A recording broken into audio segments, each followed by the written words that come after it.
Wapendwa ndugu zangu katika Kristo, Mheshimiwa Rais wetu Mama Samia Suluhu Hassani na ndugu zangu wote tunaoshiriki ibada hii, tunatolewa siku hii kuombea taifa letu na kwa namna ya pekee kumwombea Mwalimu Julius Kambarage Nyerere aliyekuwa rais wa kwanza wa Jamhuri ya Muungano wa Tanzania. Mwalimu pamoja na mzee Amani Karume ni muasisi wa taifa hili.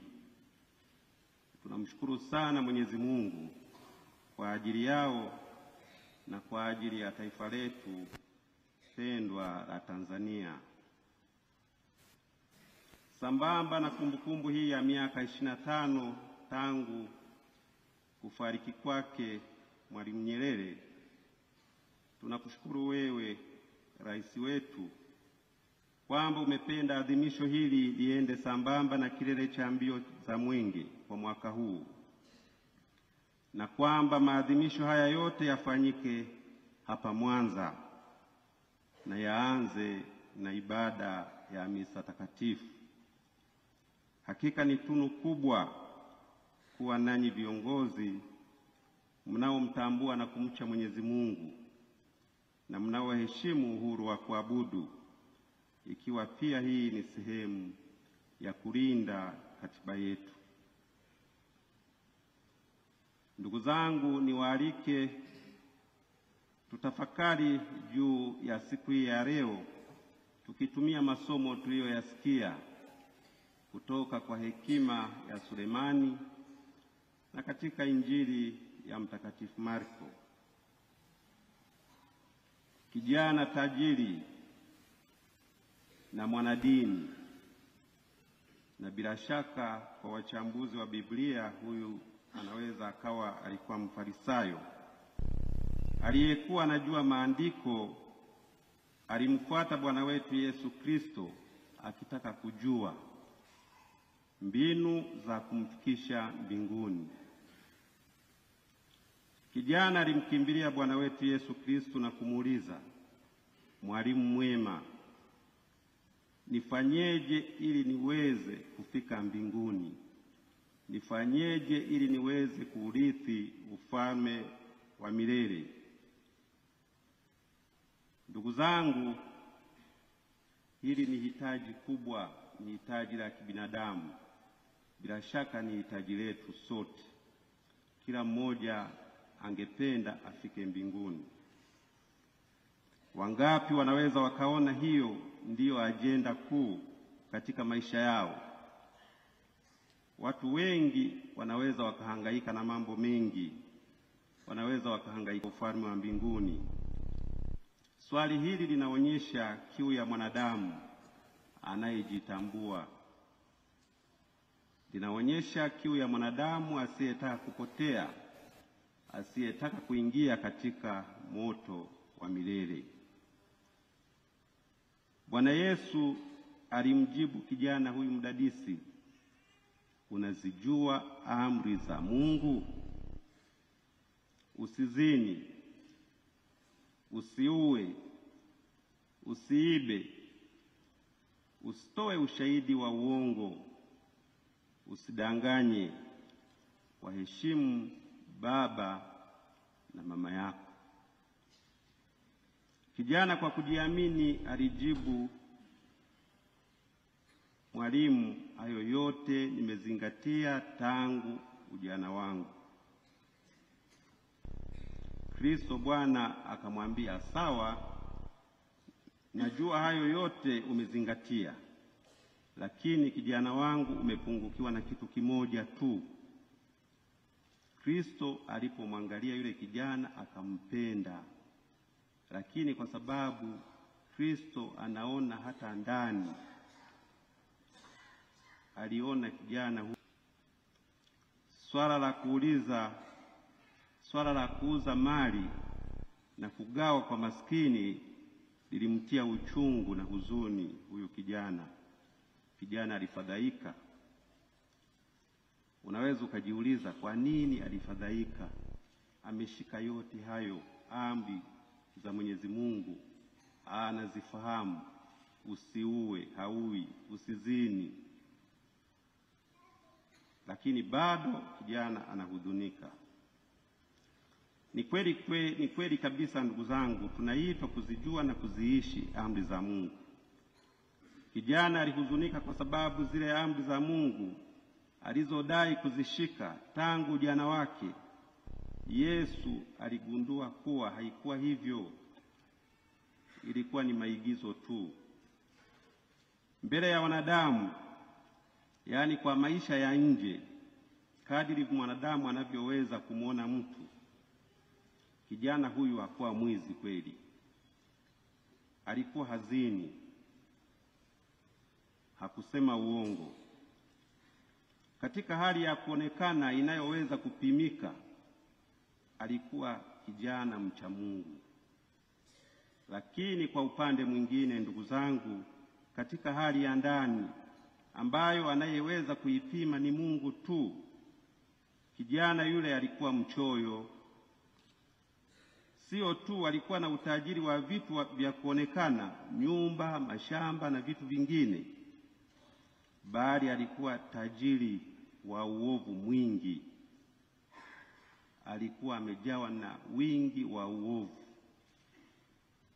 Aliiba bila watu kujua, alizini bila watu kuona, mbinafsi asiyependa kugawana na wenzake, na alipenda kujilimbikizia. Ndiyo sababu Bwana wetu Yesu Kristo anamwambia kauze ulivyo navyo uwape. Kristo aliweza kujua hata yaliyo sirini, yale yasiyoonekana. Yesu anajua yaliyo ndani ya maisha yetu, ndugu zangu, yale ambayo wengine wasioweza kuyaona kwetu. Yawezekana hatushtakiwi wala hatuzomewi, lakini kumbe tuko waovu. Kijana alitaka vyote vya dunia na mbinguni, apate vya hapa, apate na vya huko, lakini hakutaka kuacha yale ya duniani, yale malimwengu hakutaka kuyaacha. Tunachoelezwa na Yesu katika somo hili ni kwamba tuache dhambi, ambao ulikuwa ndio mwaliko wake wa kwanza alipoanza kuhubiri. Bwana wetu Yesu Kristo alipoanza kuhubiri, aliwaambia wanadamu, tubuni na kuiamini Injili. Ndicho Yesu anachotaka kutueleza. Katika hali hii anatutaka tusiwe wanafiki, tusiwe wazuri mbele ya watu, lakini kumbe waovu mioyoni mwetu. Kijana alikuwa anajionyesha kuwa alikuwa na Bwana mmoja tu, naye ni Mwenyezi Mungu. Kumbe kiuhalisia alikuwa na mali nyingi asizotaka kuziacha. Ndicho Yesu alichogundua, kwamba huyu sio mtu wa Mungu tu, bali hata wa vitu vingine. Anachotafuta sio ufalme wa mbinguni tu, anataka hata ufalme wa hapa duniani. Mali ilikuwa ndiye bwana wake. Tena alipenda sana mali kuliko hata mbingu. Hata hakutaka kushiriki alivyo navyo na maskini. Mali ilikuwa ni ufalme muhimu kuliko hata ufalme wa mbinguni.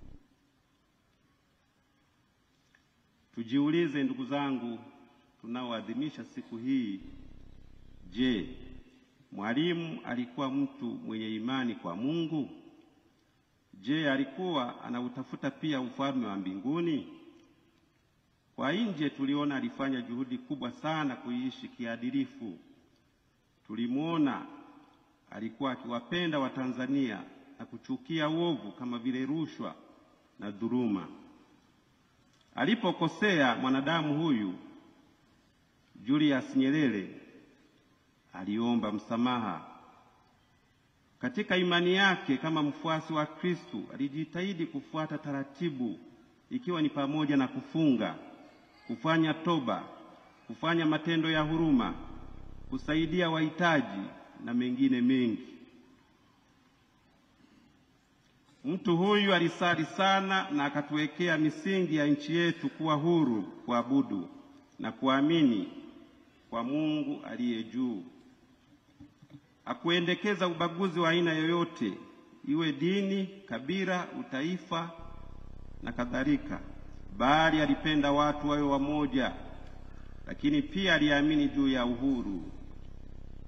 Katika imani hiyo hiyo hakuishia tu Tanzania, bali alisaidia mataifa mengi ya kusini mwa jangwa la Sahara kupigania na kutetea uhuru wao na kuwa kati ya waasisi wa kuunda na kutetea umoja wa Afrika. Ndivyo tunavyomjua Mwalimu Nyerere na ndivyo alivyoonekana kwa nje, alivyoonekana mbele ya macho yetu. Hata kama hatuwezi kusema mengi kwa yale ya ndani ya nafsi yake, hata hivyo tunajua kuwa mbele ya Mungu aliye hakimu wa haki hakuna siri tena. Zaidi sana kwa mapungufu aliyokuwa nayo kama mwanadamu, tunaendelea kumwombea ili Mwenyezi Mungu aliye mwingi wa huruma aweze kumsaidia. Aliweka ishara ya mwenge kama mwanga wa taifa letu. Aliweka mwenge ili kuwafumbua macho na kuwaongoza Watanzania kutambua thamani kubwa ya ushindi wa uhuru wa kila binadamu na kututaka tujivunie na kuendeleza vilivyo vyetu. Mwenge ni ishara ya kuondoa giza la utumwa. Kumbukeni jamani, sisi tulifanywa kuwa watumwa, tukatawaliwa na mijamaa kutoka Ulaya huko.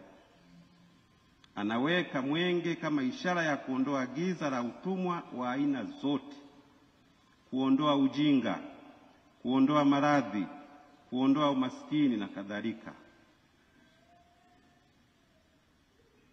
Ni kweli watu hawawashi taa na kuifunika kwa debe, ila kuiweka juu ya kinara ili iangaze, watu walio karibu waweze kuona.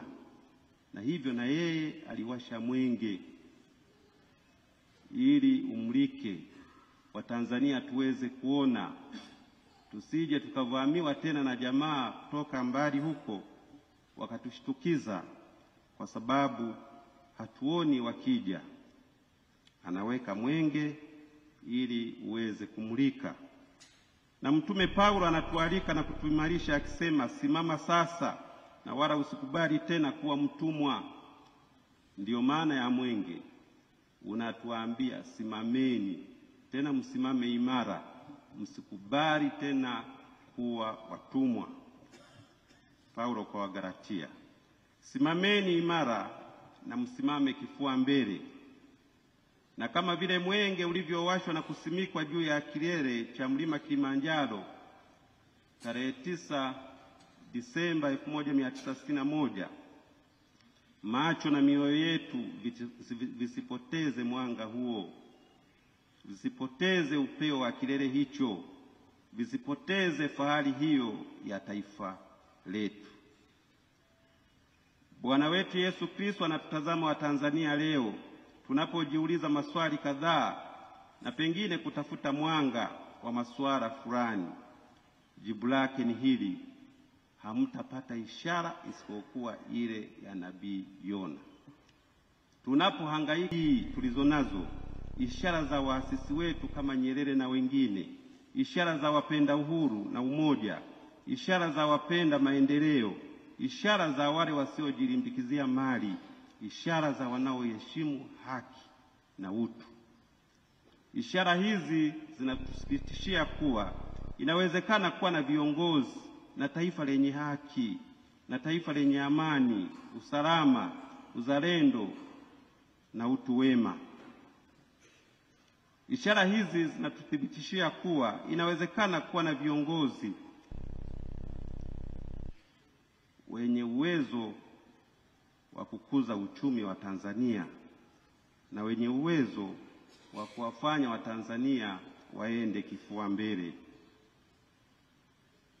Leo ni miaka 25 tangu Mwalimu atuache. Ndugu zangu, kabisa wengi wetu hatimaye tunaweza kusema alikuwa ni mwadilifu, alijibidisha kuishi kitakatifu. Mimi kila ninapotafakari na kumfikiria huyo baba, unaona kweli alikuwa mwadilifu na alijibidisha kuwa mtakatifu. Tunajua nyumbani kwake, kila mmoja anajua, wale ambao wanapita huko na wale wanaojua kusoma na kuandika, wanaojua kuhesabu, wanaweza wakaorodhesha alivyokuwa navyo. Ukilinganisha na wingi wa miaka kama kiongozi wetu, tunabaki tunashangaa tu, huyu kweli alikuwa mtu wa aina gani? Huyu ni mbegu ya aina gani hii? Kuna yeyote tunaweza kumlinganisha naye? Viongozi wa dini, tunajifunza nini kutoka kwa Mwalimu? Ninyi viongozi wetu, mnajifunza nini? Watanzania wote tunajifunza nini? Kwa kufuata mfano wake, nasi tumuombe Mungu atujalie kuishi maisha yanayoacha alama njema, yaani tuendelee kuishi hata baada ya kukamilisha safari ya maisha yetu hapa duniani.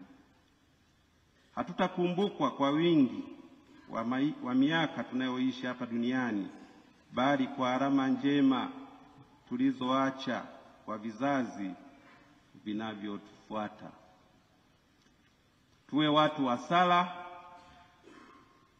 wenye hofu ya Mungu, pasipo kujali unaamini katika dhehebu gani. Mzaburi anasema, heri taifa ambalo Bwana ni Mungu wao. Heri Tanzania ambayo Bwana ni Mungu wao. Kama tulivyosikia katika somo la kwanza, tuitegemee hekima ya Mungu ili tuongoze katika utendaji wetu. Sulemani hakutegemea kitu kingine, na hata alipoombwa chagua, sema chochote, yeye alisema, Mwenyezi nipatie hekima. Lakini na yeye alipojisahau hapo baadaye, akategemea malimwengu, ona, akatengeneza mazingira ya ufalme wake kugawanyika. Mwenyezi Mungu ndiye tegemeo letu. Tutegemee hekima ya Mwenyezi Mungu badala ya kutegemea akili na uwezo wetu binafsi. Tusipomtanguliza Mungu, tutaishia kulewa madaraka na kusahau kuwa cheo ni dhamana, kama ambavyo Mwalimu alitukumbusha. Kwa mfano wake, tudumishe daima umoja na mshikamano wetu kama Watanzania, ambazo ni tunu njema alizotuachia na ambazo zina msingi wake katika Mungu mwenyewe. Hata ukisoma Injili ya Yohane sura ya 17 mstari wa 21, kama tunavyoimba katika wimbo, kidaima kuwa ngao yetu. Mwisho, ninamwalika kila mmoja wetu akumbuke kuwa duniani tunapita. Mungu ametuumba kwa malengo maalum na wala hakuna aliyepo kwa bahati mbaya. Tutumie vema mali za dunia na katika kuhusiana vizuri na wengine, na kupafanya hapa Tanzania pawe mahali pazuri pa kuishi, ili hatimaye zitusaidie kufika mbinguni. Tukitumia vizuri mali tuliyopewa na Mwenyezi Mungu, hii itatusaidia kufika mbinguni. Tukaacha ubinafsi, tukaacha mambo mengine yote yanayohujumu, basi tutafika mbinguni. Tuwe watu wa shukurani kwa mema mengi anayotujalia Mwenyezi Mungu, na wakarimu wa wenzetu wasiokuwa navyo na wahitaji, na kwa namna hiyo tujiwekee hazina mbinguni. Tumwombe Mwenyezi Mungu, ndugu zangu, tunaposali abariki taifa letu, awabariki viongozi wetu, na hasa kubariki wewe mama ambaye umebeba mzigo wa nchi hii. Sisi tutabaki kuwa waombezi kwako, tutasali kwa ajili yako ili Mwenyezi Mungu awe nawe daima. Tumsifu Yesu Kristo.